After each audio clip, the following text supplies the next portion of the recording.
Who will be next? Who will it be tomorrow?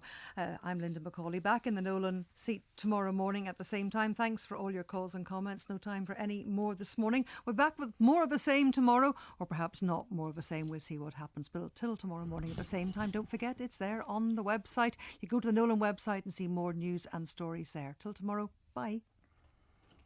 Don't call that the Nolan seat. Oh, it is. Don't call it that. It's his seat. Don't demean huge. yourself. It's your seat.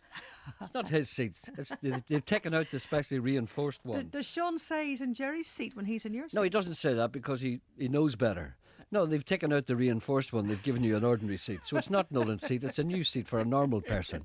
With a little bottom. I want to hear an improvement tomorrow. I want to hear an improvement tomorrow, okay? The new improved version. Bye. Bye. I'm going to play a little song now. Played this the other day. A lot of people like this. I thought maybe I'd play it today because it's such a mellow day and the sun is shining. And the world is full of, yes, I don't normally use the word love, but the world is full of love. And you know, hey, what's wrong with that? Ken's fixing my mic. Oh, look at your... I guess I fall in love too easily. Amazing beauty overpowers me. Just one look from you was all it took. You smiled and said hello, and I was hooked. I guess I wear my heart upon my sleeve, bruised and battered for the world to see. The moment that I looked into your eyes, my feelings for you I could not disguise. I guess I fall in love too easily. I can feel my heartbeat when you're near me, bum, bum, bum. Only you can take away the rain. All I'll ever want is to be near you, bum, bum, bum. Tell me, darling, that you feel the same. I guess I fall in love too readily. I don't know what it is you do to me. I took you walking on a moonlit night. The stars were shining, I was hypnotized. I guess I wear my heart upon my sleeve, bruised and battered for the world to see. The moment that I looked into your eyes, my feelings for you I could not disguise. I guess I fall in love too hastily. When you're gone, I'm in misery. Yesterday I barely knew your name, and now my life may never be the same. I guess I fall in love too easily. Too easily. Too easily. I guess I fall in love too easily.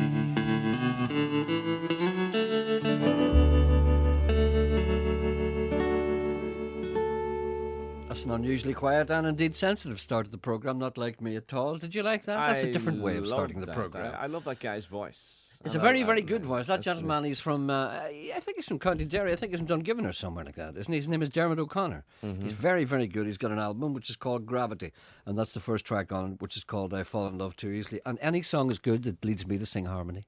I was singing harmony. We're not, were you? I was. I didn't turn on the mic because I thought that'd be too much for the listeners, but I was singing harmony. Mm-hmm. Would you want to sing that? I Fall in Love Too Easily? No, I don't know the song. I don't know. And I go, easily.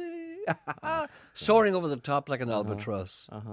Look at the papers today. Unrest in the province. Nigel Dodd said that the violence could have been worse last night if the PSI hadn't secured the rooftops. Welcome to Stalingrad. Hey, good morning. Isn't that You great? shouldn't laugh, you know. No, It's a but this serious is the piece. situation, This but is the piece. The piece is I working. know. It's working. The roofs are secured. I mean, whenever you go to New York, that's the first thing you look to make sure the roofs are secured. You know, when you're walking around shopping, you know, just they're on the roof. Stop it.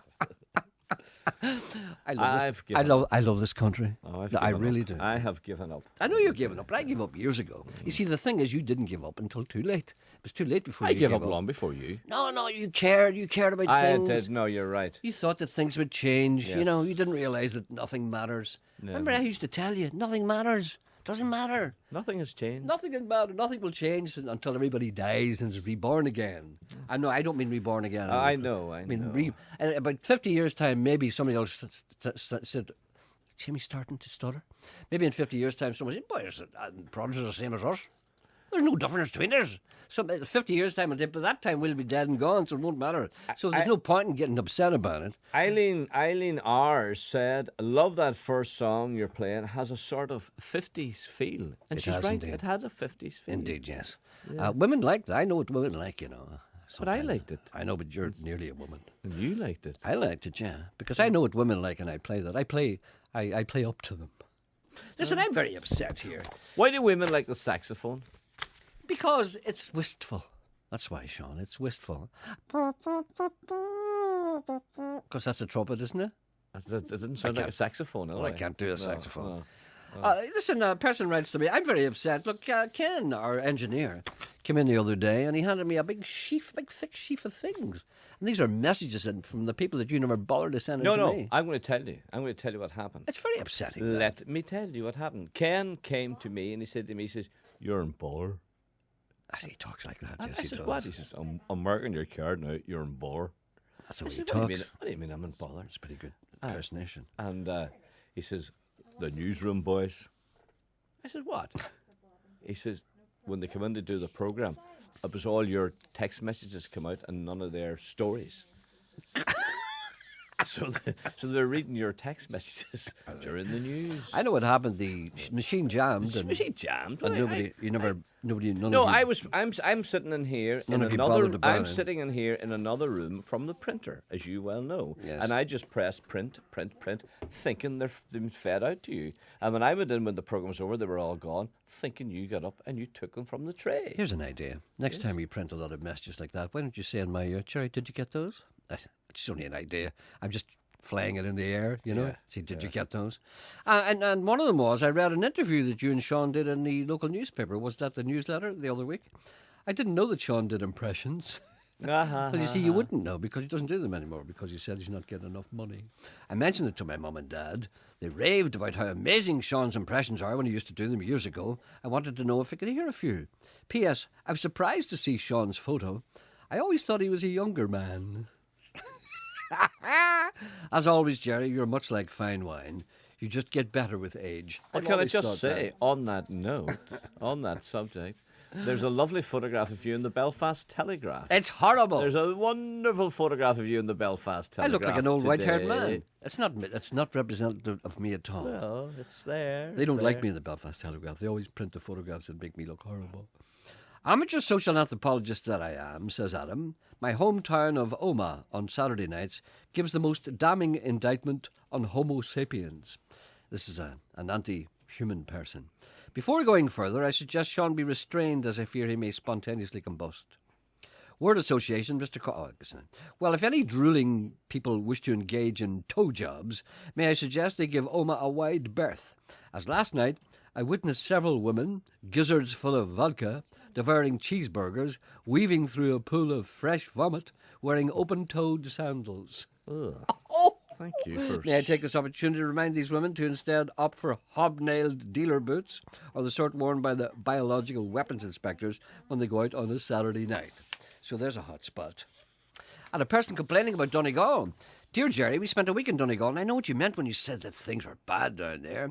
The euro was worth 88p when we were there, and the only relatively cheap thing which we found at only one garage was diesel for the car. Otherwise, everything is so much more expensive. It is, you know. Have you been across the border recently? I haven't. Wow, you should travel more. And could you please tell me the Yes, name I of... have. Well, Yes, I was over last weekend. What am I there talking you are. about? You see, you're lying to me. I didn't mean to lie.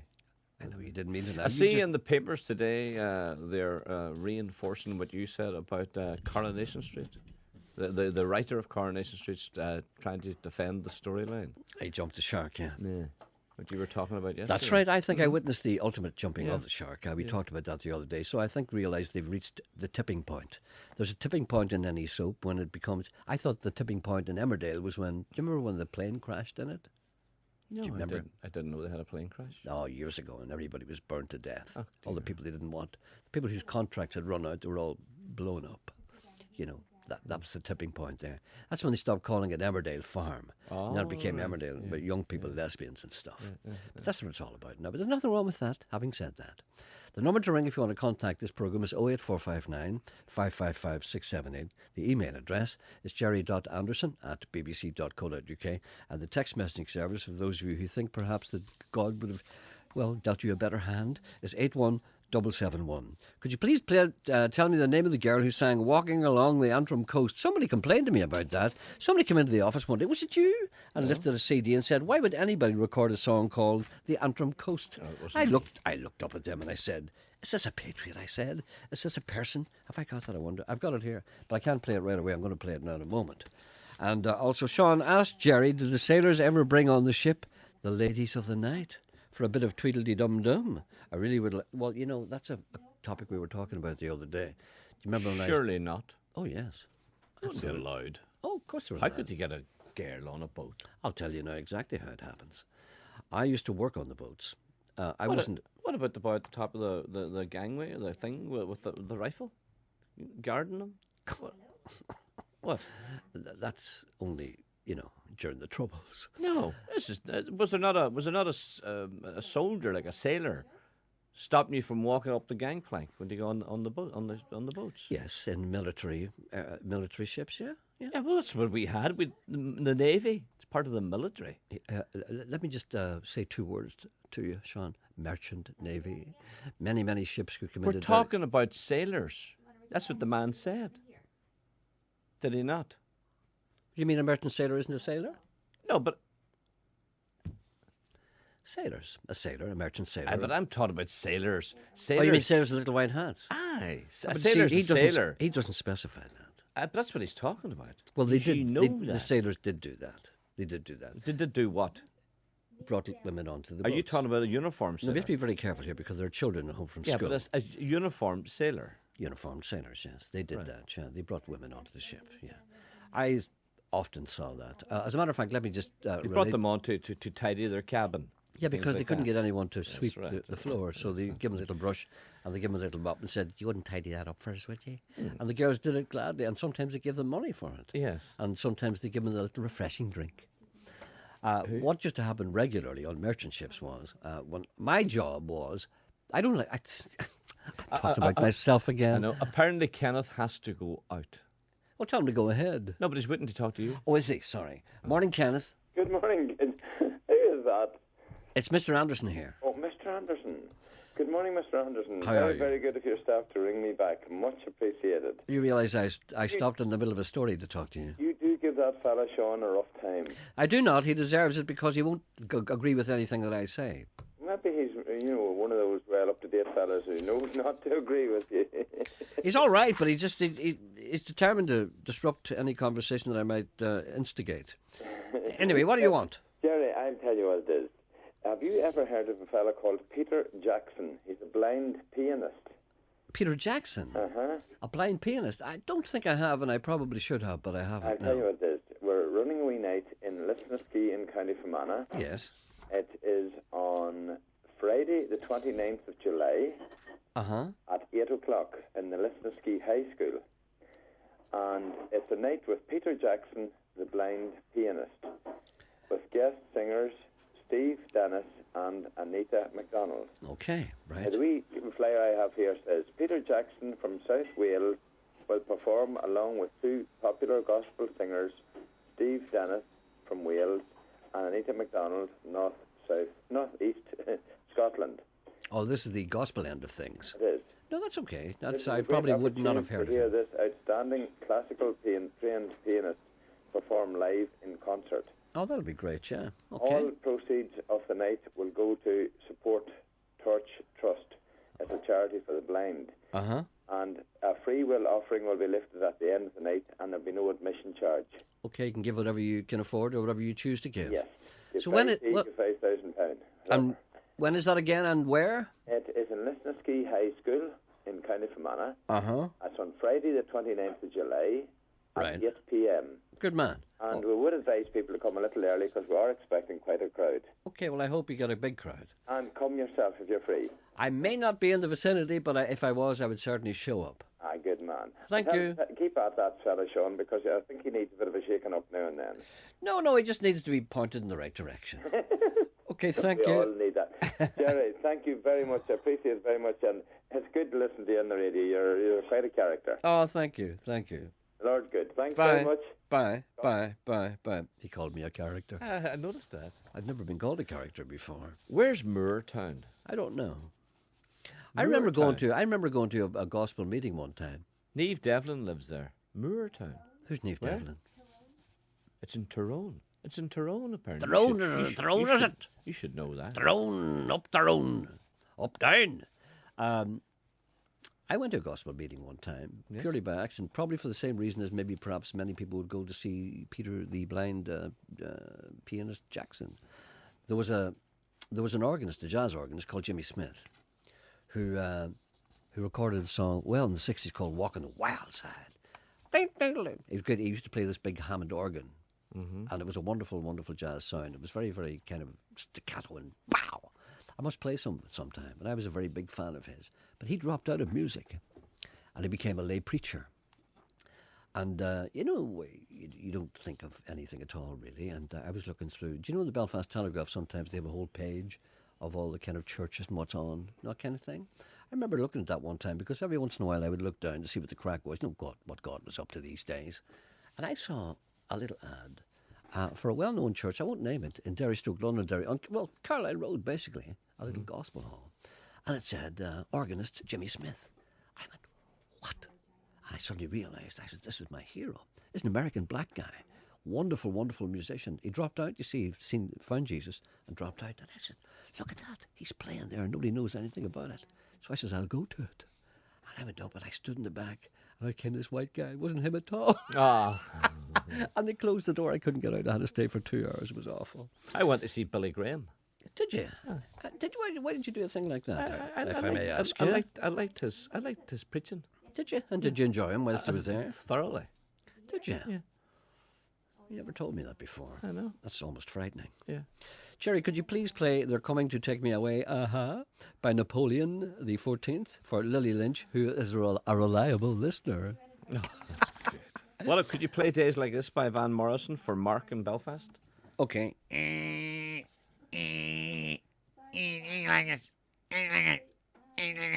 That's it. Moortown is a suburb of Arboe on the shores of Loch Ness. We know where Arboe is. We don't need to be told it's on the shores of Loch Ness. You're just adding that for a little picturesque. It's just it was text in. Please play something for Seamus, Patricia, Declan, Louise, wee Emma, and the Bump, who were on their way last week to Enniskillen on their holidays. By the way, there's a Lambeg drum on Running Up That Hill by Kate Bush. I know that. We talked about that on many occasions before. Anyway, let's get back to what we were talking about. Yes. In some of the merchant ships, yes, my job used to be in the port of Derry, Stoke, Londonderry. Was supposed to go on the ships and take the names of all the dockers and calculate their wages. I talked about this before, didn't I? Well, you see, it was very difficult to calculate a docker's wages because it's concerned with the amount of tonnage that he shifts, and it's also concerned with how long he works. It's also concerned with the conditions under which he works, and also concerned with the weather. They worked hard, didn't they? They worked very hard. You know, when you see the old footage of the guys working on the docks. Yes. This is not containers here. This is guys actually shoveling stuff. Yeah, that's it. Shoveling coal. They shovel coal, or the bags of potatoes, carry them out, and winch them off, put them on the man's back. There's a very interesting documentary on television. It's doing the rounds now. It's about the container. You know the big containers that the lift on, lift off containers. Yes. and how that revolutionised the whole docking industry. It destroyed Docker, the craft of the Docker. And the guys going on strikes and not allowing them in Liverpool and all that. But it was shows like you this- the old it's- footage of the Dockers working. It's like the same way it destroyed the print unions, the computer technology, when all the newspapers moved to Wapping. Rupert Murdoch was in front of that. Him and Margaret Thatcher destroyed all the print unions, and they all moved to Wapping, and all the journalists were up in arms. That was the end of an era. But you never thought about that as you. But you I thought experienced about it, Sean. Yeah, but you experienced it firsthand. But you never think that everything that goes on a ship had to be put on individually. Every bag of spuds, the guy was lifting it. You know what I mean? Whereas, Yeah, and everybody would steal a third of it. And the thing that I was used to concern me about it was that also their wages were calculated by the weather, and by the dirtiness of the cargo. For instance, there was a dirty cargo, clean cargo. A cold cargo, of course, is dirty. But you see, a cargo of grain is dirty in a different way. It gets up your nose. yeah. Do you know what I mean? And you see And them unhealthy. wearing handkerchiefs. That's all the protection. Well, they you see, you have. get an extra little money for the hazard of the cargo, or whatever that was. So it was my job to calculate all that. I, of course, hadn't a clue. No idea. So the dockers, they would know exactly, to the penny, what they were supposed to have earned, all the bonuses, all the special payments, and the tonnage and everything. And I would just kind of guess. You see, I'd be sitting there, and I would kind of guess what they all earned. And I'd put down an arbitrary figure, what I thought was nearly right, you see. But how did you do that? That's Because I didn't care. No, but I'm not saying that. I mean, a guy's down on the ship and he's loading away and he's doing that. So he just comes along to you and says to you, I worked 8 hours or 8.25 hours there down the. Oh no, they kind of there's a foreman, a ganger there, and he calculates the tonnage and everything, and he tells me everything. But I never used to listen to him, and he would tell me everything. I'd only be half. He would say like Paddy was away for an hour. He's up the doctor. all that stuff. Yeah, and I wouldn't be listening. No, I don't listen here. Right. You know, when somebody rings up, I was always like that. I never listened to anybody because I was always get fed up after about a minute. You see, and I'd be saying, right, okay. So I used to go up and I used to write down all the wages and that kind of thing. You know, nearly everybody got the same as far as I was concerned, you see. And then you would send whatever your calculations were up to what was called a wages office, you see. And the man up there, it was a kind of centralised bureau. They would organise all the wages and then the different shipping people would pay them. See, then all the dockers would go up on a Thursday afternoon. I had this time to find out. You see, they'd go at 4 o'clock and they'd collect their wages. By the time they realised they got the wrong money, they'd come looking for me, right? And they'd come looking for me at 10 past 4, right? And they only had between 10 past 4 and 5 to get me. I would be in the movie house. Yes. I used to leave the office every Thursday at 3 o'clock with a big file under my arm, and I'd say, I'm going down to the tax office to do these returns. And I'd go to the movies, and I'd go in and sit and watch the pictures. And then, but the Friday morning, you see, the anger had worn off them. And then they would be working, you see, and then they'd come and get me on Friday afternoon. And then it was a terrible, terrible time. But I knew I couldn't avoid that. But I always had to avoid the Thursday because they'd have a few jars on them, and they'd be looking for me, and they would hit me, stuff like that. They caught me a couple of times. But see, these are the wonderful things that you go through when you're a child. This is what made me. And also, when that finished, you see, I got out of that, and then I graduated to the customs department. So my job was then, whenever the ships come in, I would be the first to greet it. And I'd go on the ship and I'd say, good morning, Are you Captain. the pilot? No, the pilot, well, he'd go on before the ship docked. Don't you understand how that works? The pilot gets on and then he guides the ship Yeah, down I the thought river. you went with the pilot to greet the ship. What do you think I am, some kind of idiot? Anyway, as soon as but see, these boats would come in like at 7 o'clock in the morning, and I'd be there. Good morning, Captain. Can I do anything for you? And I would be the man that. But he gave you his log.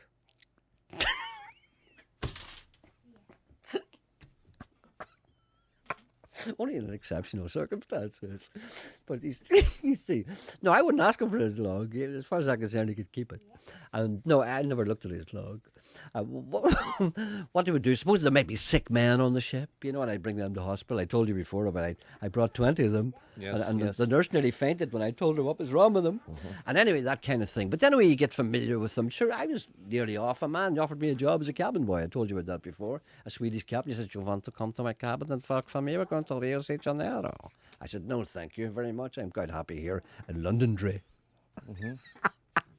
But anyway, the original point of this that I was trying to tell you before you rudely interrupted me by saying things that I couldn't expect was that in the mornings, sometimes you had to come down at 8 o'clock in the morning. Maybe the ship was going out, right? Maybe the ship was going at 9. you'd have to get down at 8 o'clock, make sure that everything was okay. And you go up the gangway and you go down and you'd these girls putting on their clothes. And they'd always say the same thing to me. Don't you be saying you saw me here. And they'd be running down the gangplank. I used to love it. I loved it when they ran down the gangplank. Sure, away you go, girls, off you go. Because they'd be doing the cleaning. Yes. Yeah, you know, yeah. and sometimes washing. And they used to bring a little washing machine in with them, you know, a little portable one, and an iron. And I'd say, have you got all the washing and ironing done? Say, we've got it all done, but don't be saying I was here because, you know, my mom doesn't like me doing ironing for the sailors. And they go down, the sailor said, thank you, my shirt is lovely. Thank you very much. My underpants are wonderfully fresh. Thank you very much indeed. Thank you. Oh, you've dragged. Thank you very much indeed. My socks are pristine clean. And they said, see you the next time, girls. And he'd go, all right then, see you later. That's the end of the story now. That's quite all right, yeah. Thank you. Yeah. There should be more girls doing laundry. I'm looking for one myself.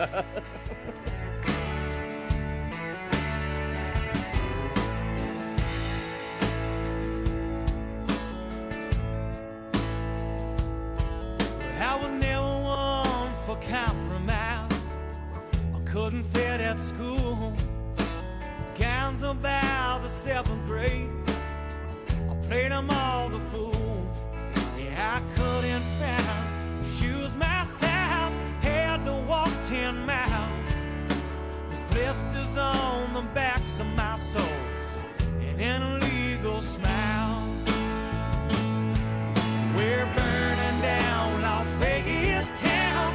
Had to sleep by noon. Drink my money on a red roulette. That's a ride you can't refuse. 5 hours down with a sunrise frown. Lightning in your shoes. It's 1 foot in the ether with the LA County Blues.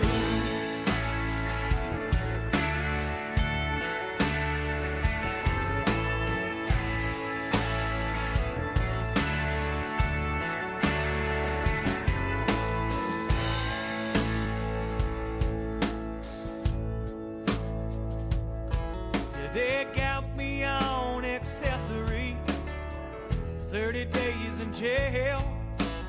One headlight in a Louisville night without a chance of bail.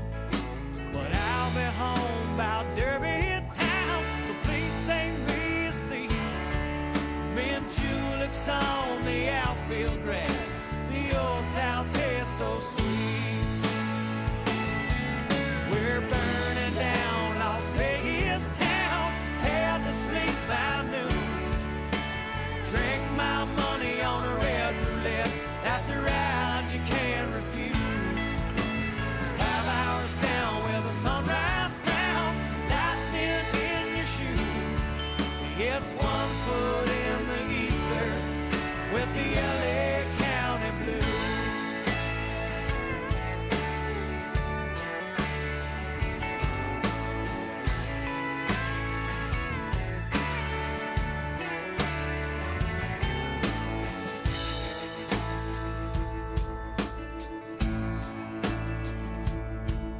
You can call me Mr. Raoul Duke. I know what you mean. Blinded by a quart of rum and a dose of mescaline. The Mint 400 couldn't slow me down. Kinda like the speed. Will the failure of our generation for a couple bags of weed. We're burning down Las Vegas town. Had to sleep by noon. Drink my money on a red roulette. That's a ride you can't refuse. 5 hours down with a sunrise crown. Lightning in your shoes. It's 1 foot in the ether with the LA County Blues. Yeah,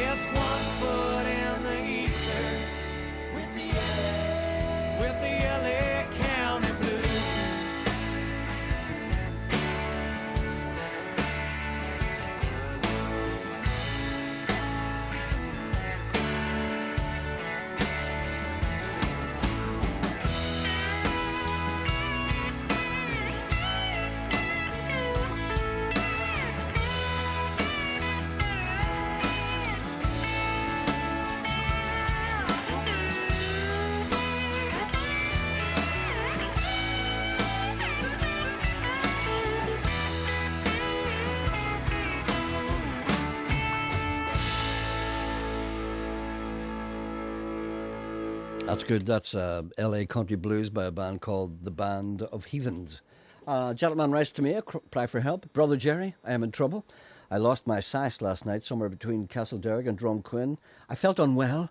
I had to put my head out of the car window and a gust of wind blew the sash off me.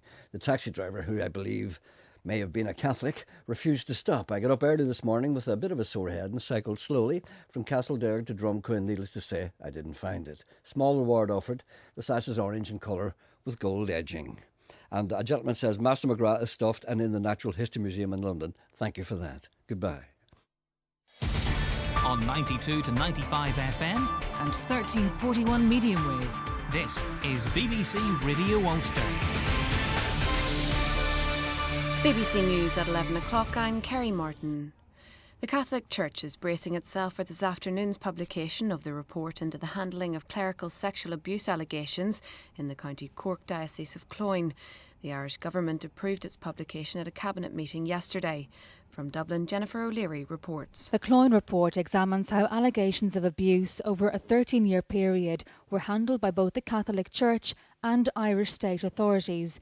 It is expected to heavily criticise the newly born former Bishop John McGee and Monsignor Dennis O'Callaghan.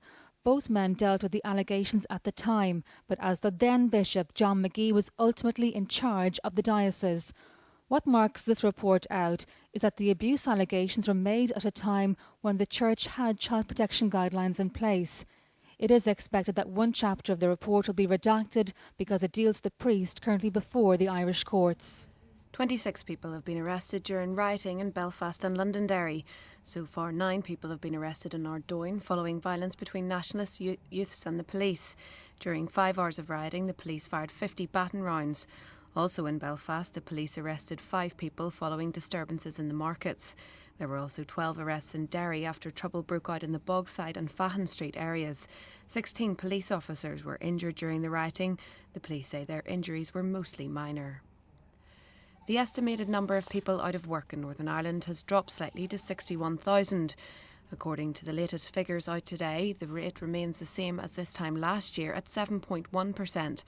The rate here remains below the UK average of 7.7%, which has also dropped slightly, and far below the 14.7% in the Republic. However, the number of people claiming benefits continued to climb in the past month, up 400, though the rate of increase was the lowest of any UK region.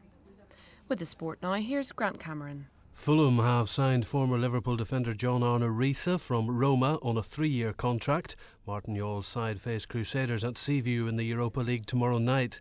Championship side Leicester have secured the services of defender Paul Konchesky from Liverpool.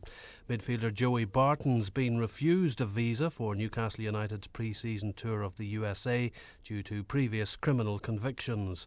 Keeper Alan Blaney hopes to be past fit for Linfield's Champions League qualifier against Bate Borisov at Windsor Park this evening. He's recovering from a groin injury. And Mark Allen and Gerard Green, representing Northern Ireland, have defeated India 4-1 at Snooker's World Cup. And the weather forecast with Jackie McCann. It should stay dry through the first half of the day, with the best of the sunshine developing before lunch. For the afternoon, it will turn a little cloudier, and although many places can expect a dry day, a handful of showers will threaten, and there could be the odd moderate burst. The winds are light, so the showers will be slow moving, but it should brighten up in between, allowing highs of 21 Celsius. BBC News. BBC Radio Ulster. Travel news. In Scarva, the annual Sham Fight Parade is taking place today. We've had reports of long delays heading into Scarva from Tandragee, so anyone not attending should avoid the area. In Bangor, the Lurgan Royal Black District Chapter No. 2 are marching at 11:15 this morning from Castle Park Avenue to Hamilton Road Orange Hall. It will make its return journey at 5:15. And finally, at Belfast International Airport, the 1:15 EasyJet flight from Malaga is expected at 2:30. Aileen Morna reporting. Travel news on BBC Radio Ulster.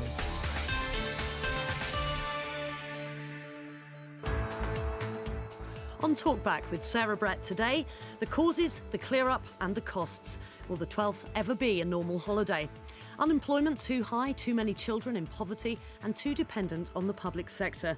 David Cameron lashes out at the Welsh, but aren't we the same? Also this lunchtime, just how would you spend €160 million? That's the prospect facing one very, very lucky person somewhere in the UK today. And after Hollywood starlet Mila Kunis agrees to go to a ball with a mere mortal, we want to know who your dream date would be. Join the debate on Talkback at 12.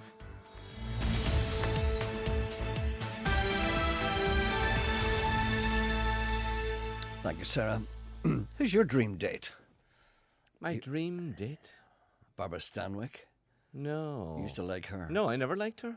You discovered she had breasts. I never liked her. She spoiled the cowboy films. Exactly. Yeah. Who's your dream date? Angelina Jolie? No. Who? I would say... Did you see that thing on YouTube? Doris Day. Doris Day. She's 85. Doesn't matter. You like the mature, do you? I like Doris Day. Did you see that film last night on UTV called Hollywood Lives? Did you see that?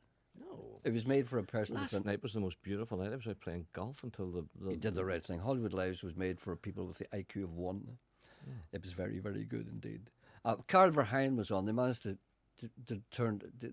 make him look as if he couldn't play the guitar, which is some feat, I have to say. Doris Day or Betty Davis? What about Lillian Gish? No. Carol Lombard? No, those two. All right. I draw the line. I draw the line too. A lot of people asking about Dermot O'Connor, the song that I sang. Excuse me, the song that I played first in this program. A lot of people are taken by it. Now, people want to know where they can buy it. Well, I'm not quite sure where you can buy it, to be honest with you. Maybe perhaps you'd let me know. I don't know if it's for sale. It's an album called Gravity, and the song is called I Fall in Love Too Easily. That's all I know. Maybe what would you perhaps talk to Doris Day about? What would I talk to Doris Day about if I got the chance to meet Doris Day? I'm sure she's browned off talking about Calamity Jane. I just moved in from the windy city, the windy city. She was mighty pretty, but it ain't got what we got. I'm telling you, boy, I wouldn't swap the half-foot Deadwood for the whole of Illinois. You could start off like that. She would love that. And then she's and the cats. She's fed up talking about that, isn't she? And she had a bad time with men. Didn't she? A bad time with her husbands. Yes, she had.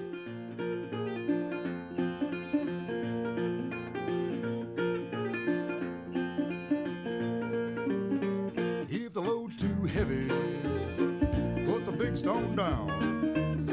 If the load's too heavy, upon the pile of mine, put the big stone down.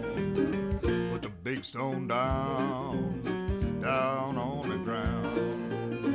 If the load's too heavy, upon the pile of mine, put the big stone down.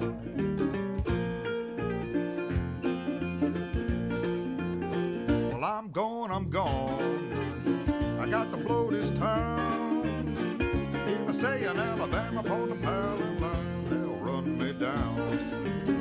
Well, they'll run me down, clean out this town. If I stay in Alabama upon the pile of mine, they'll run me down. So if the load's too heavy, put the big stone down. If the load's too heavy upon the pile of mine, put the big stone down.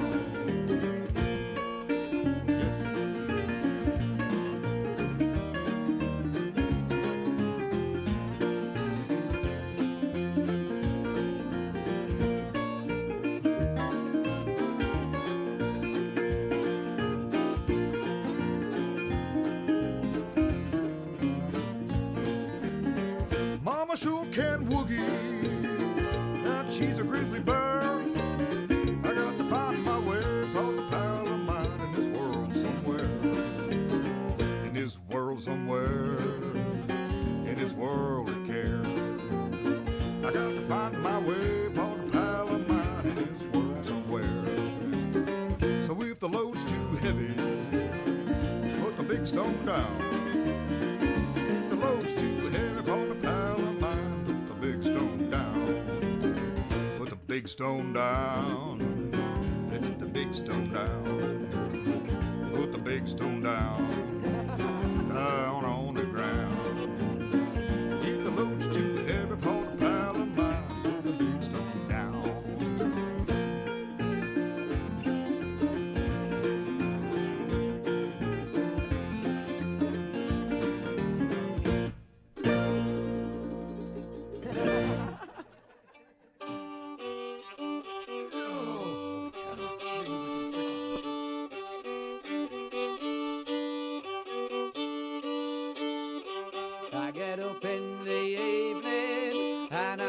don't have nothing to say. I come home in the morning, feeling the same way. I'm nothing but tired, just tired and bored with myself. Hey there, honey, I could use a little help. You can't start a fire, can't start a fire without a spark. This gun's for hire, even if we're just dancing in the dark.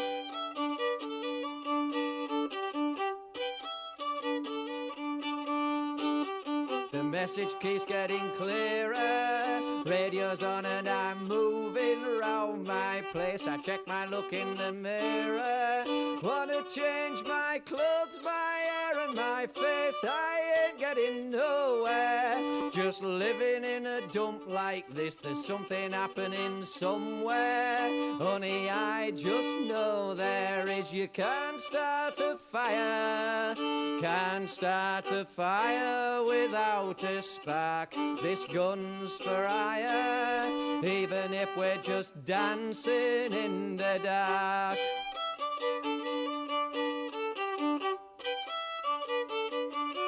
I sit around getting older. If there's a joke out there, the joke's on me. I shake the world off my shoulders.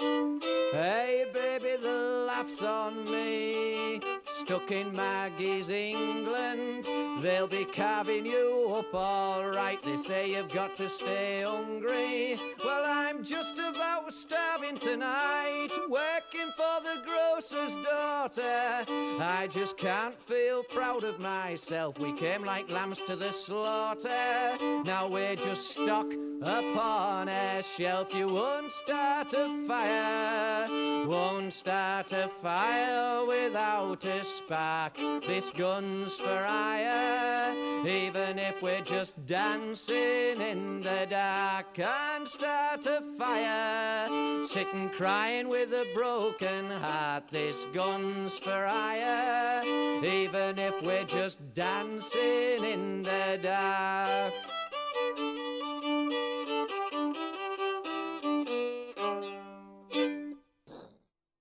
That's Dancing in the Dark by Jim Eldon. And I haven't discovered yet which album to get. Oh, but Jim Eldon in the Dark. I'll find out later. I was just Googling that. Oh, dear.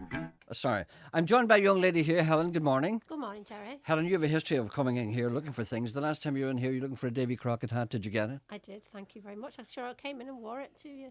Indeed, yes. And just check it because, I'm trying to make sure that the people are informed. Okay. Now, tell me what you need today. A friend of mine is looking for a washboard to play in a band, with thimbles on. Uh-huh. The washboard doesn't have to have thimbles on. Or what's come over this person that they feel that they need a washboard? I don't know. I think he wants to be in a band or something. So I didn't know I was coming in to see you today. I was just going to phone up. That's okay. No. It's important that we get the people in. Dragged screaming into your lair. No, that's okay. Many people have been dragged screaming in here and regretted it. So a washboard. And with the thimbles, or do you have your own thimbles? He has his own thimbles. Uh-huh. And any washboard at all? Because he started at the wrong end of the collection, you see. He got the thimbles. My mother used to washboard. It was kind of glass. Yes. Do you want a glass one? Yeah. All right then. Great. Well, tell me, where are you from and what are you doing here and why do you live here and what's wrong with you? I'm from Manchester originally. Yes. I've been here for 25 years. Yes. And my parents are from Malin-Head. Uh-huh. Which is why I'm here.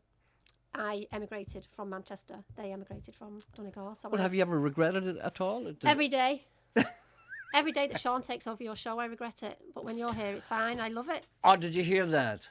I heard that. I heard that. That was no. It doesn't matter whether you meant it or not. You said it. Uncalled for. It just came out of her. Yeah. Sometimes the truth out of the mouth of babes comes the truth. Devil's in me. And you're a babe. Oh, thank you very much. You see, that's out of the mouth of babes comes the truth. I'm sorry, you're going to have to handle it. Now, if anybody's got a washboard, what are they going to do with it? If I may say that. If they want to give it away free, he'd be very grateful. But if they want to charge him £1, okay, he'd be equally grateful. Have you got a phone number or anything like that? Yes. Do you want to give it? You don't have I've given it to the lady at the desk. Okay, so lady at the desk, because anyone's got a washboard. Are you prepared to cross this person's palm with silver for this washboard? Absolutely, yes. Preferably not, though. Well, preferably not, but I wouldn't mind. I don't think he would mind a small donation. You've got a nice accent. Thank you very much. The number to ring, 08459 555 678, if you want rid of your washboard. Anything else you need, come in. I will. I'm surprised you're not wearing your Davy Crockett hat. I kind of liked it on It's not you. mine. It was a theatre company I got it for. You ruin so everything. I'm sorry. You ruin everything. I didn't know I was coming in. I know you didn't. It's important that you're surprised. I'll admit I felt no magic on the night we met. You were satisfied to let me leave. We might have never loved at all. Something special made us fall. It was our blue moon on New Year's Eve. Nothing's more persuasive than moonlight. Darling, I could never deceive. You've been shining in my heart ever since the start of our blue moon on New Year's Eve.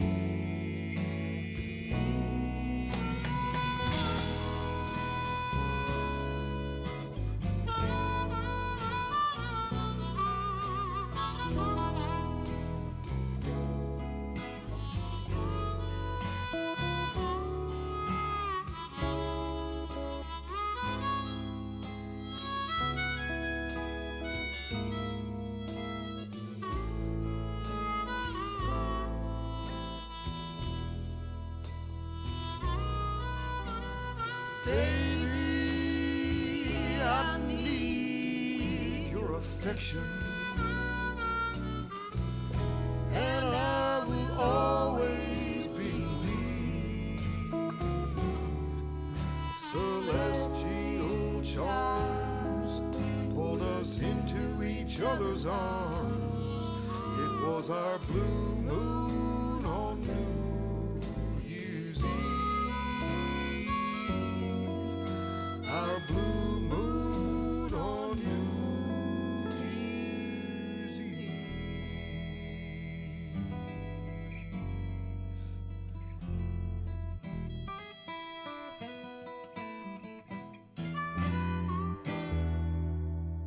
Wait until the man finishes. I see I didn't. Jeff Bartley, that's a track called that's called Blue Moon on New Year's Eve. And the track I played before that was of his as well. It's called Put the Big Stone Down. It's from an album called Put the Big Stone Down. I don't know whether to mention this or not. Yes. A lady has sent me a photograph of a woman wearing no clothes. Ken's annoyed. Because I was sent a photograph of a woman wearing no clothes? No, because a lady came into the studio unannounced. She wasn't screened. Invading his territory. They don't like that. He came in there and he says, "Who was that?"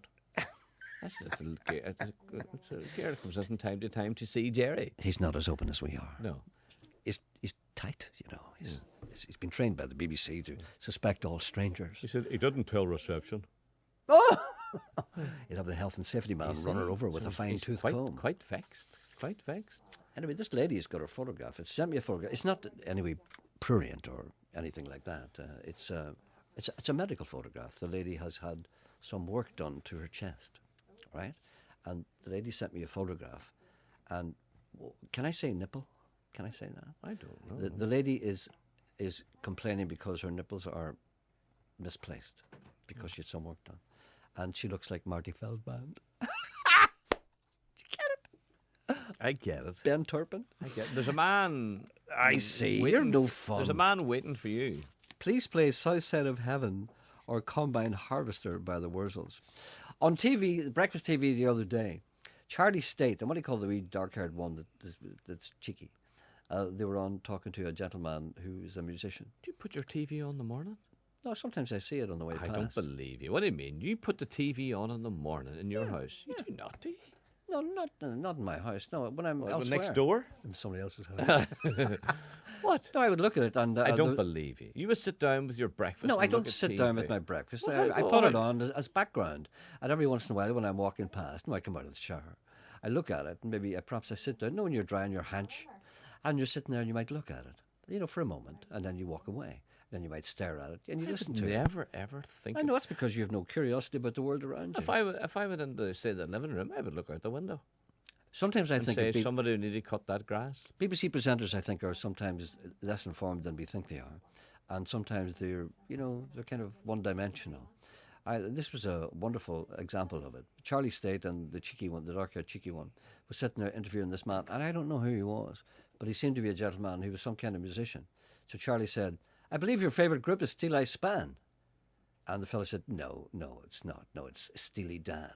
And the fellow said, "Oh, that has a lot of S's in it." Yeah. He said, "Well, it's nearly the same, but it's different." He said, "In what way?" Didn't know. Sometimes people are very stupid. You only realise they're stupid when they talk about music. Do you think cookery programs have run their course? What? Do you think cookery programs have run their course? Of course, they ran their course 10 years ago. I know, Nobody knew. And, I always think it's funny when I see somebody somebody talking seriously about food. They're going there and you drizzle the salmon with citrus. Now, this is very important.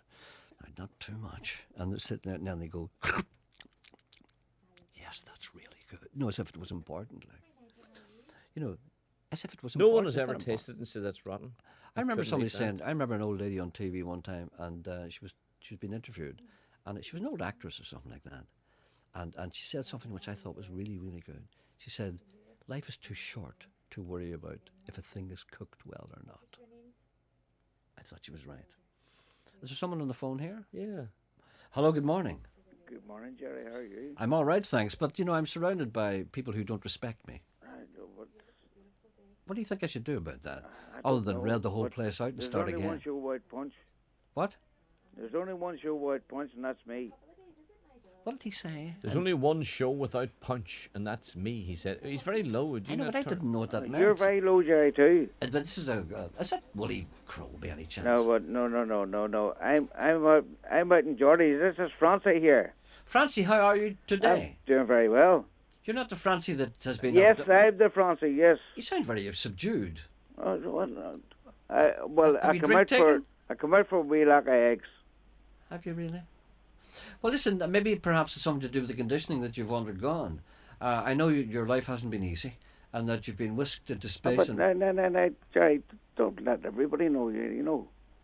No, but I mean, there has to be some repercussions. Well, I don't know any... Sean always says to me, "Where the hell were you?" But you can't, we can't handle them, but I can handle them. I notice a change in your personality. Do you notice a change in his personality? Yeah, He's more reticent. You see, this is probably you're reaping the whirlwind because. But you can't change it. You can't change a kidder. No, but the point is that I know many people have been probed by aliens, and it's changed their personality. But you always, but you know what you done wrong, Gerry? You brought him to the Don Bar without me. That's a well-known local watering hole. That's a different Francie. I was wondering. That's why he's changed personality. You're not the same. How dare you suggest? I am the same Francie. Yes. You're not the same Francie. Have you been probed by aliens? Yes, I am the same Francie. You're a liar. I'm not. It's not him. It is me. Not Sean by the Arbiter. No, that man. That man's an imposter. That's Geordie's neighbour and driver. Yes. That's the wrong Francie then. Okay then. Hold on, Sean. Yes. The PNS and I don't allow me to drive anymore. Right, do they not? That's fair enough. But you're now. That's twice. You're now. You're in Geordie's house. What are you laughing at? Twice the PSNI are forgiving you to drive. Forbidden you to drive. That's twice. Third time, you're out. No, I'll never be caught the third time. That's absolutely no man should be caught a third time. Well, unfortunately. It all depends what you did. I'm not going to ask you what you did. No, well, are you still, you're not. Well, are you, do you that still man there. Do you see that man there behind you, Gerry? Yes. He's class. Crass? Class, yeah. C-R-A-S-S? Without him, you wouldn't have a show. Now listen. Francie. What? Francie is there in Geordie's house to get eggs. Isn't that right? Oh, why didn't you say that? Yes. Instead of pretending to be... Instead of pretending to be probed. I come up for eggs. Yes. But I got more than eggs. What did you get? Well, I had... There's my dad. I walked into my dad's house the other day, and he had a smileless face, and I says, "Holy Christ, what's going on here?" It's not like him. The smile when he sees you. You know what was on? What? I'm almost afraid. Darby O'Gill and the Little People. Darby O'Gill and the Little People. Yep. And I walked in, and my dad says, "Will you sit down there?" But I says, "Well, see, I always get in with my dad, and every Friday afternoon, I go to my dad's every Friday afternoon. Yes, because I lost my license, you know. You've said that twice. As you know, well, Jordy, you but get down here, man. I think the two of them have been at the cooking sherry. Oh, yes, I've been on the cooking sherry. That's what I told you. Okay. You went. Oh, I see what you mean now. You went down for eggs, but you get more than that. Oh, what? All right then. Well, maybe perhaps. You know, but Jerry, do you know whenever Old Darby girl found the crate in the bog? Yes. Well, I think I found more than the crate in the bog. Oh, let me just guess what this might be. Have you dug up a certain bottle of a certain liquid? I would say maybe 2 bottles. Which has been buried for some time? Will you hardly wish a minute? Jordy! Where's Jordy? Yes. I don't know. I think he's away. I think we might we should ring him back. Yes. We'll ring him back when we find Jordy. We'll ring you back. All right then. Thank you. We'll bring him. Well, there's a wee call on too. I wonder where Jordy is. That's a man who doesn't some know meeting where. that, isn't it? Anyway. Hello. Good morning. Hello. Yes. Who's this? Who have we got? Jerry? Are you? Yes, that's who you've got. Are you sober? I'm just checking. Because there are not many sober today. Totally sober. Good man. Totally sober. That's a relief. How are you today? I'm fine. Good. Tell you what it is, Jerry. I just caught Sean talking about Doris Day, and then of course you fired into the Deadwood stage and all that. But there's a song in particular that's not associated with her. It's associated with Jerry Marsden, and it's "She'll Never Walk Alone." Mm-hmm. The Liverpool anthem. Now, try sometime and play that on your show. Did she sing that first? She done that song first. As you probably know, it's from the musical Carousel 1933. Yes, indeed. Yeah. Now, I did realise that she... Yeah. If you play that, the hairs will stand on the back of your neck. It's totally unlike any other version you've ever heard before, and it's the way it should be done. You mean better than Jerry Marsden? Well, by far. Right. It starts off with it's the way it should be done. It's okay. The way it has the emotion and all the rest within. It's absolutely brilliant. Try it sometime. I will. I'm gonna. We're gonna. We've got it if you want to play it, Jerry. Thanks. Yes. Thanks. We have okay, it. We'll play that. Yes. We're gonna play there's Sean twisting your arm again. I'm glad I there's know. someone there to move things. All right, forward. then. Right. Well, have you got it? Yeah. Okay. Well, why don't I play So it? try that. Try it. You're going to play it. Yeah. I'll play it now. minutes, I'll play it now couple before 12 o'clock. Yeah. Right. Thank you. Okay. Thank you. Cheers. Bye. Bye. Bye. It was good, wasn't it? Did you organise that? You No, engineered that. No, we just checked the jukebox to see if it was on it, and it's on. So You're very quick to do something for me. I think you knew it was on before you came on. No, not to hear it. A great 12th of July show yesterday, kid, which sent the eager brethren off for the ringing "Que Amila Falcha" from your good self, and Aaron Go Bra from Mr. Coyle, then a boom, boom, boom from a big bass drum. And then a rat-tat-tat from the side drum and a skirl of the pipes, and they were off. Look at the swirl of the kilts, yelled Tommy, my cat. May the road rise up to meet you, croaked an old codger with flat feet, flat cap, and a flat wheel on a Zimmer frame. I looked at Tommy with puss in my eye and sobbed, as long as men in kilts are prepared to march to the boom, boom, boom of the big bass drum and the rat-tat-tat of the side drums and the terrible agonising skirl of the bagpipes, the Ulster fry, the Ulster accent, the Ulster dry sense of humour, and the will to survive. What about ye, said Tommy. Stick it out, I shrieked. Once again, like the flooding of the Nile, Mr. Coyle's past comes back to haunt him. How good to know that the police are still keeping an eye on him, to the extent that they will send an undercover detective to a wedding. No head for heights, my ass, yelled Tommy. I once saw Coyle complete with spangled tights as a trapeze artist with Duffy Circus. He was billed as the great leaper from Lapland. When asked why he didn't use a net, he said it interfered with his hairstyle. Tomorrow is the rumble in the jungle, the thriller in Manila. I refer, of course, to the sham fight at Scarva. After studying form, Tommy and I have decided to bet the farm on King James. I know he's had a long string of defeats, but logic dictates that one day Lady Luck will smile on King James and he will win. I got odds of 7-2 from Paddy Power. What a mug! Tomorrow Tommy and I will turn him over and clean him out. And not a moment too soon. This is Dermot O'Connor again. Another song from that album. I sit alone, waiting for you to call.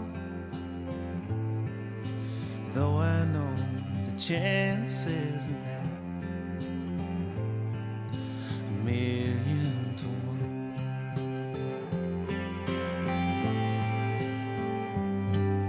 I can't explain the feeling when I hear your name. Electricity runs right through me. Baby, you're the one.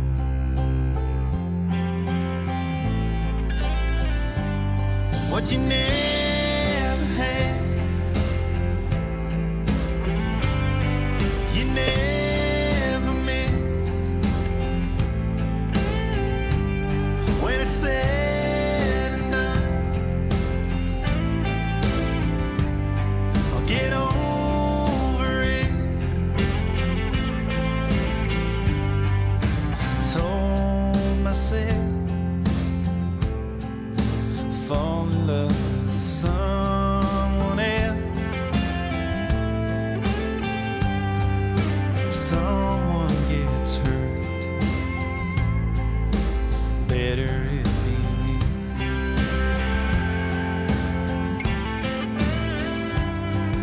I know that I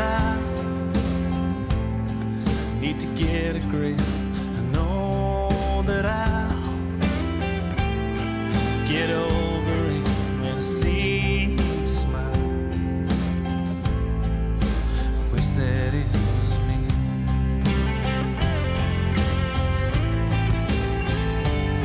What you never had,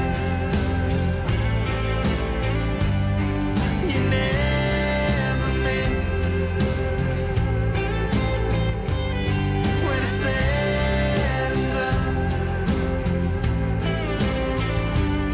I'll get over it. When it's out of sight,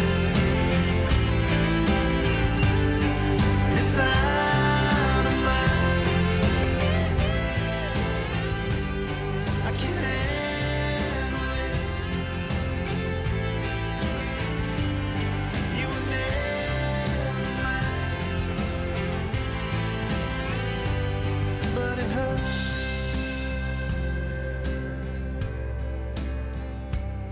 Yeah, it hurts.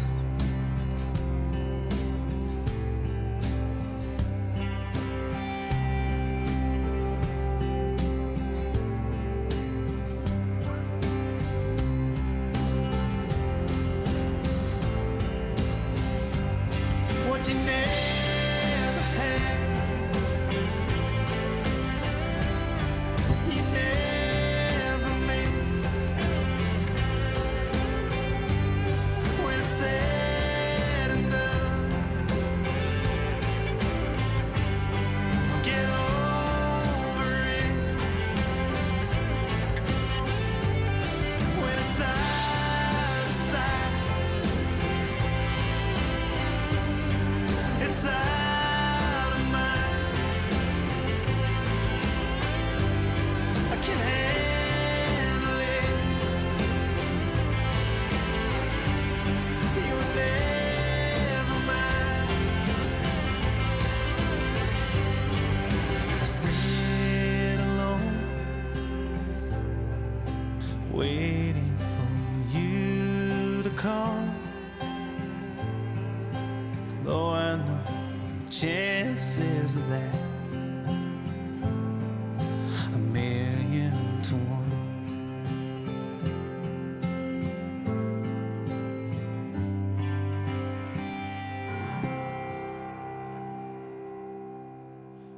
That's a track called Million to One. That's another track from Dermot O'Connor. That really is a spectacular album. You know, it's called Gravity. It was produced in Cullyback, of all places, by Enda Walsh, who's just about as good as you get. And that's great, A Million to One. And the first track was called Fall in Love Too Easily. And the album's called Gravity. So there we are. That's all I can tell you about that. I don't know if you can buy that, but I'm sure you can. And also, people were asking about the song I played earlier on, that kind of pastiche.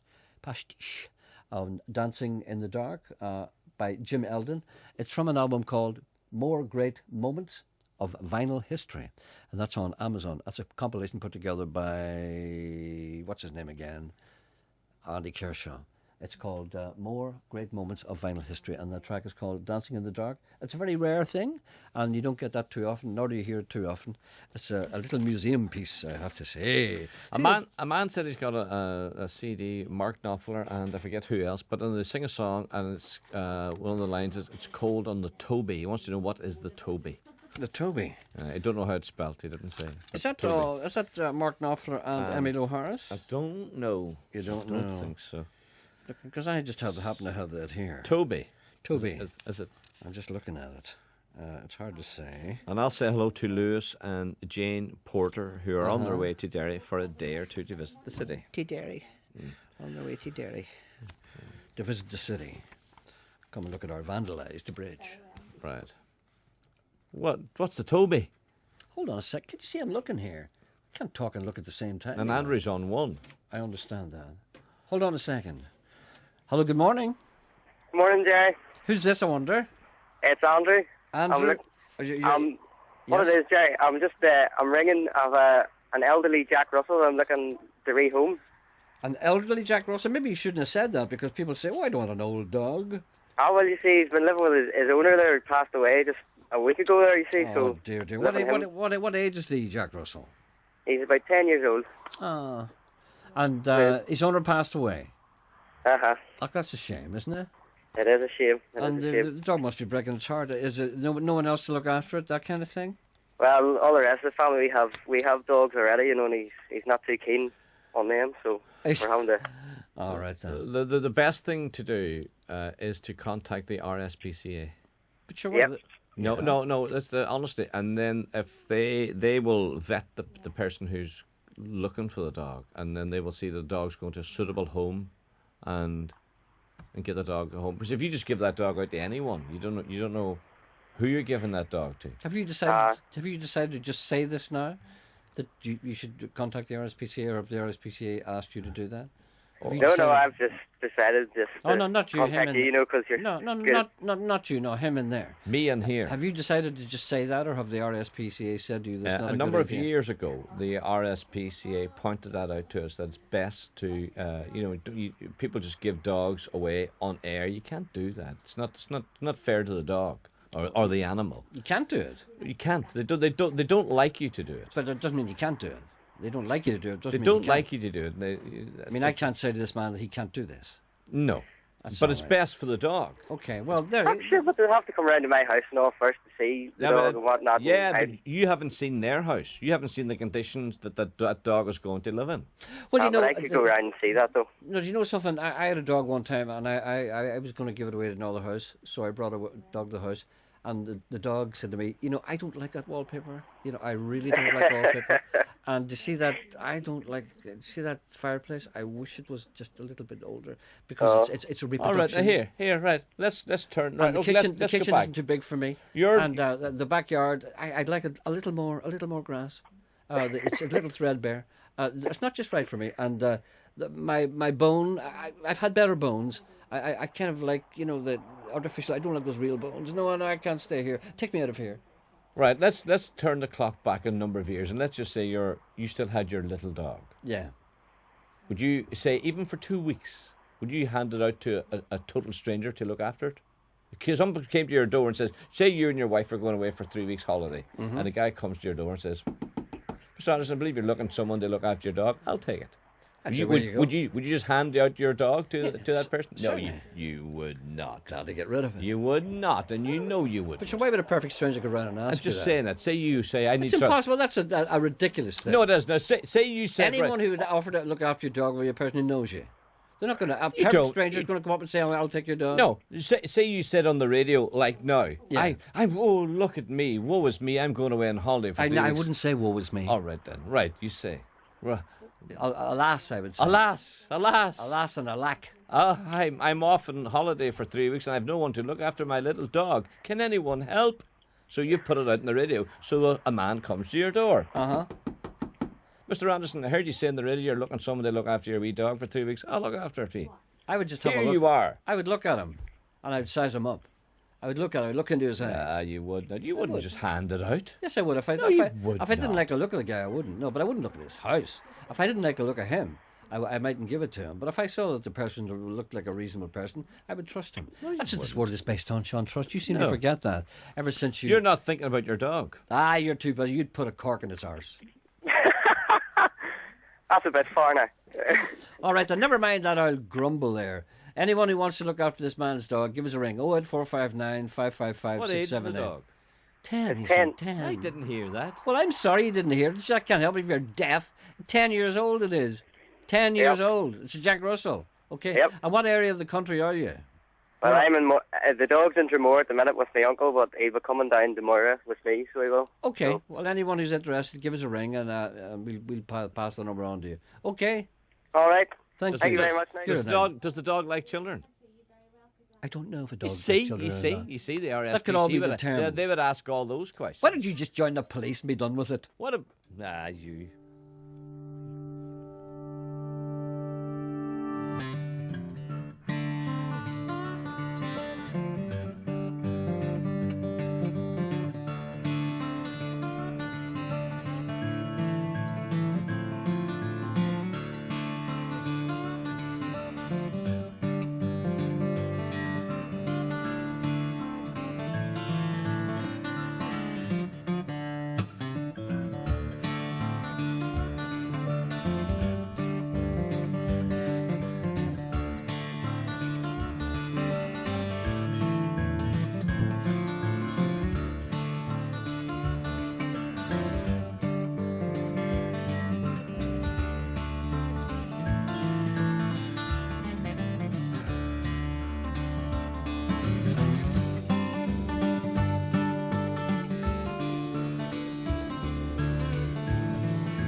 I'm not quite sure what that's called. Let me just check that. That's wee instrumental there. Hold on a second. What's that?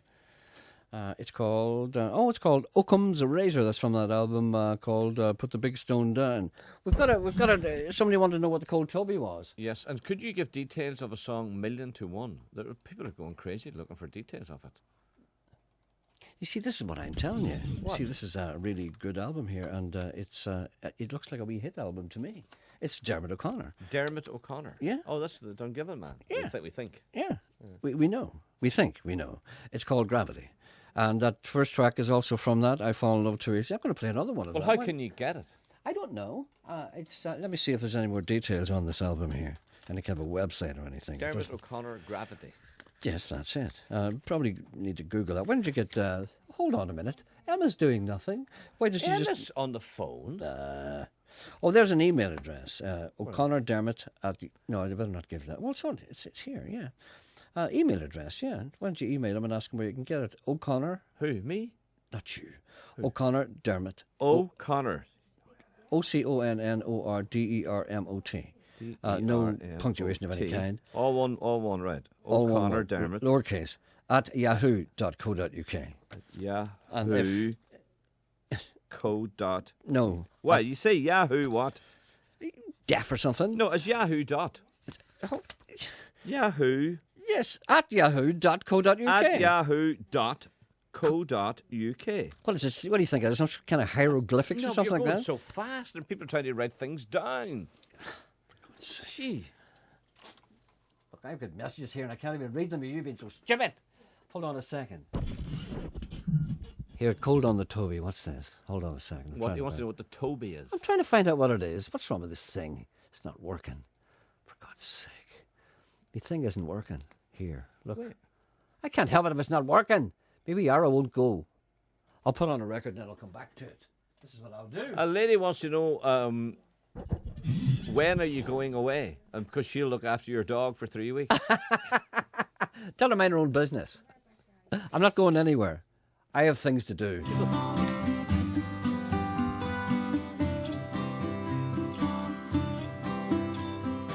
I've been around in Donkey Town too long, baby, too long.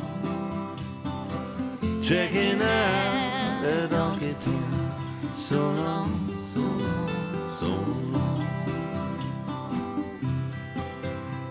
Her pretty eyes are pretty still, but Jim's got a kind of a squint, yeah. I dug up my last check from out of the mine. Now I feel like I've done my stint.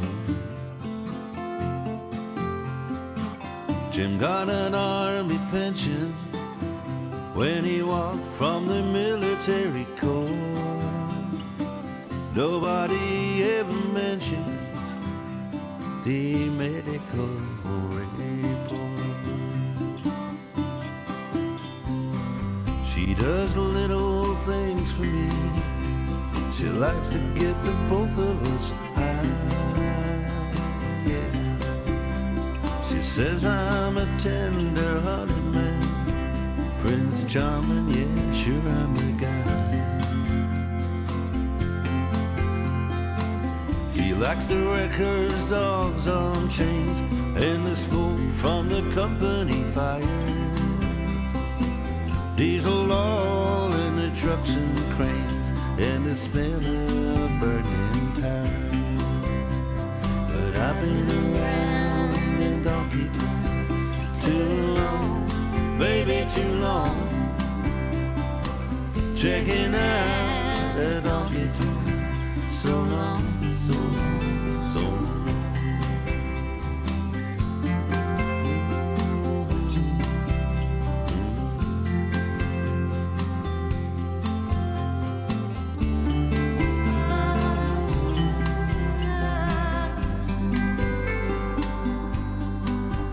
There's a purple heart in a silver tin, in a gray 45 in a drawer, yeah. Most of the time he can drink with him, but some of the time he's just sore. On days when she says she can't think straight, or she feels like she's getting the jumps, she'll go shoot off her 38 and cans on a Donkey Town dump. It was Friday late and she crossed those legs. She told me flat out she would, yeah. If I could pull up my trailer pegs, we could get away together for good. I sure wish her the best of luck. She's gonna need it, thinking of Jim. I don't like to leave her stuck, but she's near as bad as him. But I've been around in Donkey Town too long, baby, too long. Checking out a Donkey Town so long. checking out the donkey team. So long, so long, so long.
When you walk through a storm, hold your head up high and don't be afraid of the dark.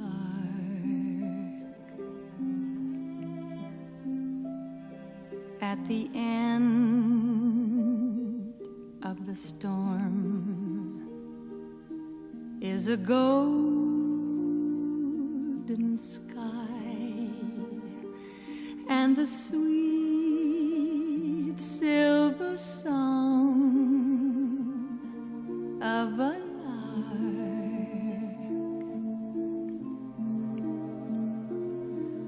Walk on through the wind, walk on through the rain, though your dreams be tossed and blown.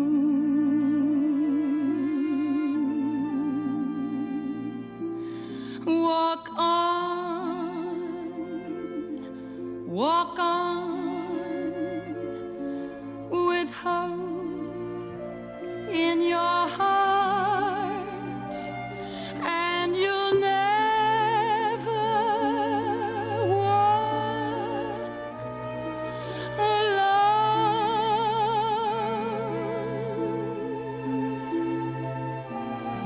You'll never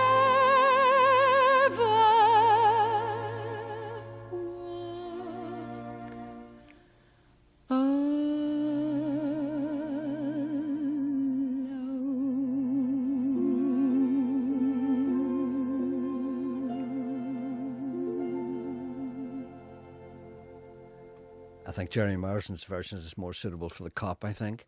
What a nice song. It's nice, but it's completely different. That's your different. girl. I know, I like her. Too sloppy. Did you ever take the plastic wrapping of Cowboy Larry? A girl wants to know. There's no answer to Is that. there not? And could you play Dan Eggs? Another caller. A lady wrote to me the other day, and she said because of the economic clampdown, she's unable to go on holiday. So what she was doing at her own home was recreating a holiday in a hotel. So this is episode 2. In the evening, my husband and I will sit in our living room with the TV turned off and rubbish 80s music playing so quietly we can barely hear it. We will sit in silence because we can't think of anything to talk about, even though at home we never shut up. Do you ever notice about that? At home you sit and talk. When you go to a hotel you don't say anything to your wife because you're fed up. My daughter will take our drinks order. She'll return in 5 minutes with a wine glass for me. I'll hold it up and examine it. It will look dirty and have traces of lipstick on it, even though it will have gone through the glass washer, which hasn't had detergent put in it for the last month. She'll also give me a small bottle of tepid Chardonnay, even though I asked for a chilled one. She will tell my husband his pint of Guinness is on its way and rush off. She will forget all about his pint. I'll make do with my dirty glass and warm wine and start drinking. For the next half hour, my son and daughter will rush past us several times. We'll shout politely, "Excuse me," but they won't hear us. Finally, my son will approach our table with a pint of Guinness and ask us, "Did you order this?" I'll immediately order another wine with ice in it, apologising for doing so and stating that I'm aware that that's not the done thing, but that I like wine to be so cold it goes straight for my sensitive teeth. My son won't care. He will return with another small bottle of wine and rush off. It will be warm. He will have forgotten the ice. For the next half hour, my son and daughter will rush past us several times. We will shout politely, "Excuse us," but they won't hear us. Another episode tomorrow. That's hotel life, isn't it? It is. That's it. There's someone on the line here? Anna. Just for Anna. Good morning, Anna. Good morning, Gerry. You'll be our last caller today. It's a rare privilege. Oh, well, thank you so much for taking the call. I really need your help. Okay, and you've helped me in the past, so I'm really hoping that... I'm ringing today because I'm hoping that there might be some people off work who might hear this. Okay. I have a big fridge freezer, yes, which I bought about 3 years ago. It cost me an absolute fortune. It was over £500, right? Oh, dear. It's an LG multi-airflow, and then there's numbers and stuff after it. I'm really looking to know, is there anybody out there who could fix this? I will pay them for fixing it. Uh-huh. What about the place you got it? Would they not fix it for you? They don't even want to know. They don't want to know. They're scratching their heads and saying, there's no point in thinking about that now, you know, where they want to go, they go. But the thing about it is, I store syringes in my fridge. Yes. Which have to be kept at a certain temperature, and at the minute, the darn thing is freezing at number 1. Uh-huh. So now, and I've been told that it's not the thermometer, so I don't know what else it could be. Well, if it's not the thermometer, what is it? But what is it? A thermostat? You got a thermostat? Yeah, it's not the thermostat. That's what I meant to say. It's not the That's thermostat. all right. Somebody said that. So I don't know, Gerry, if there would be anybody out there who would know a thing about it. All right, then anyone can... it's an LG fridge, big one. It's an LG multi-airflow, GR359SQ, whatever that means. All right, anyone out there, any man would maybe would repair those, or anyone who's had similar trouble can maybe suggest something simple that would remedy that. So you've got a freezing fridge that won't stop freezing? Yes, and then whenever, I turn it up or down a bit, it goes the other extreme, then it's not cooling at all. All right, then that's you can't be having that now. now. Sounds like the thermostat, doesn't it? All right, then. Listen, if you don't, thank you. If you don't get anybody coming back to you because you've only got 2 minutes, ring us again tomorrow and we'll mention that again. Okay? Where? Armagh. Sorry, that cry from the wilderness. Yes, Mr. Coyle. But I would, if necessary, I would pay somebody if they had to travel. No, it's okay. No, you're desperate. Obviously, I really am desperate. You want this done, okay? All right, Mr. Coyle, I'll leave that with you. And if you've no further, if you don't hear from us, ring back tomorrow morning. Great, thank you. Okay, we'll do it again. Thank you. All Thank right, you. all the best. Bye. Bye now, bye. Bye. Where? What about the wee passport lady? What about her? What did you hear? I didn't hear anything. Emma got a call today to say that Barry McElduff, the MLA, has taken up the case. Although he's on holiday, he heard your show yesterday, and apparently he contacted the passport office in Dublin, and they're going to look into it and see. They may have some word tomorrow, maybe. So we may have some good news for them. Oh, good. Okay, well, keep me posted on that. I certainly shall. Thank you very much indeed. Thank you. You're a great help. Thank you. Thank you. It keeps on happening again. We shall end this programme as we started, in a mellow mood. Back tomorrow at 10:30. Flying. Since I saw you fall, I've got a fear of trying. It's not that I don't believe, but now I know the problem's not in me. This world will let you down. This world's gonna let you down. This world will let you down again.